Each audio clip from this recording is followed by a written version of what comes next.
money gun has no money, and that's because I'm broke. And if you're broke like me, you can follow these 4 steps to fix your financial situation. Now, I'm an internet entrepreneur. I've been making millions of dollars online, but I've been broke multiple times before. So I know what it's like, and it's really hard to not just retreat into your emotional or your reptilian brain when you're in these situations. So it's good to sit and think with your thoughts and then follow these simple steps, which I'm going to lay out for you in this video to help you get out.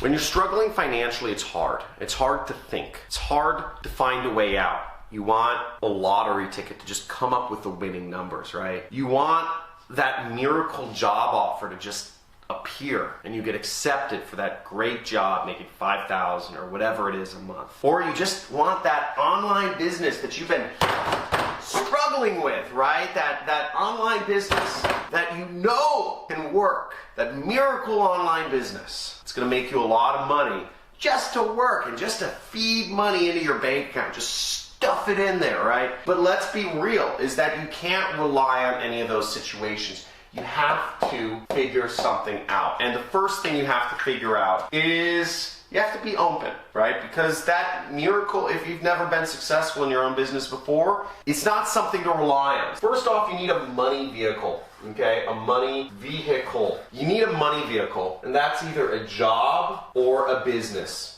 Now, you can also get the best of both worlds, and you can find a job which helps give you skills and experience in order to take to your own business. Now, what I did when I got started was I always knew I wanted to be an internet entrepreneur and fly across the world and travel and do fun things, kite surfing, skiing, bungee jumping, etc. And I chose the path of both worlds. I got a job working for an internet business. So while I was working my job, I was learning 8 hours, 10 hours a day I was working. I was learning every single hour of the day skills that I could directly take over to my own business and make me money. This is the hardest one because it's managing your finances, tracking, budgeting, and making sacrifices. Now, a lot of folk do not want to track their finances. It seems like such a demeaning and patronizing thing to have to write down all of your purchases and write down where your money's going. But in fact, a lot of it can actually be very easy with apps like Mint, and there's phone apps that do all this for you if you're using credit cards and bank accounts for most of your purchases. And I would suggest using something like Mint, but whatever you use, track it. A lot of people want to skip that. It seems weird. But once you start tracking and you start seeing the trends month over month, you see where your money goes, and you see where you can save and create budgets and make sacrifices. If you're guilty of not tracking, of not budgeting, of not sacrificing, if you're guilty of any one of these, even when you've been in a prickly situation, type in guilty in the comments below.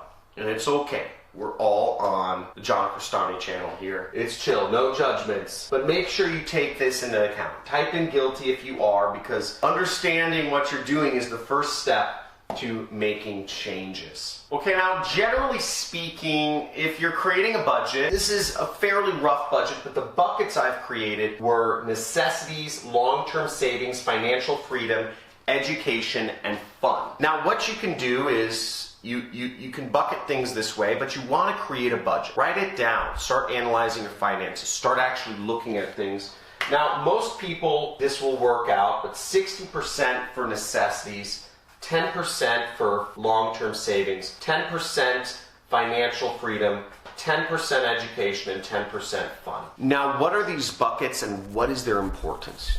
You might be wondering. Well, necessities are things like rent. They're things such as food, maybe it's health insurance, etc.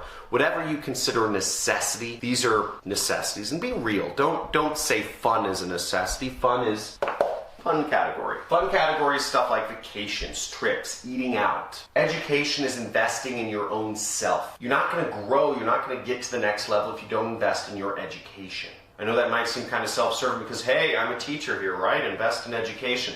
But let's be real here. Most people spend way too much money on education. Most people spend like In America, people spend $100,000, $200,000 to send each of their kids to college. That's out of control. Financial freedom is long-term investments. It's cash flow stuff. And this isn't a necessity in the beginning, but I include it in there because I think it's important. Cash flow things can be stuff such as bonds. They can be things such as real estate. Really, I look at them as stuff such as real estate. That's where I'm putting my financial freedom stuff in, income properties. And long-term savings in America, it's your retirement account. It's stuff you're not going to touch until you retire. And keeping a habit of always putting away 10% towards your retirement is a very good habit to get into. Now for me, my budget, it's a bit different than this. I'm in probably a different income tier than most people. I am in the 1%.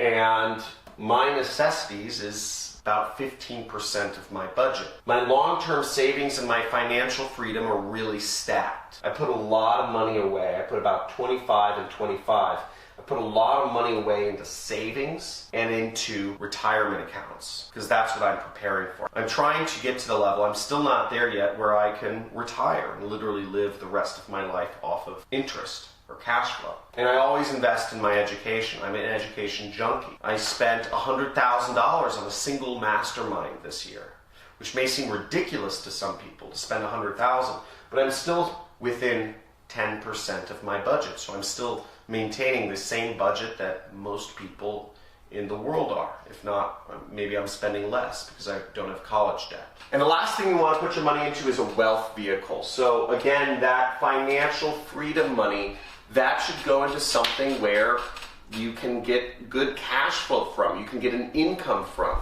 And that could be something like apartments, okay, or investing in a duplex, or investing in a property that you rent out via Airbnb. Something that has a higher return than a stock or a bond and provides you cash flow. It could be a franchise, whatever it is, but it's investing in creating your financial freedom. It could be a side business. That's what you want to think about. Hopefully you enjoyed this video and you're enjoying learning about making money and keeping it and getting yourself towards financial freedom. Now, they won't teach this to you in colleges. They won't teach this to you in normal schools because they don't want you to know this. But there are simple steps you can take to creating wealth for yourself and keeping it. And on this channel, I show you every single day how you can do that. Now, I made my money in affiliate marketing. You can check out dozens of videos where I'm teaching you how to make money with affiliate marketing without spending any of your own money. So make sure you like this video, subscribe to my channel, and comment below. If you're committed to managing your finances, if you're putting this in action and working yourself towards financial freedom, then let's make it happen. See you in the next video.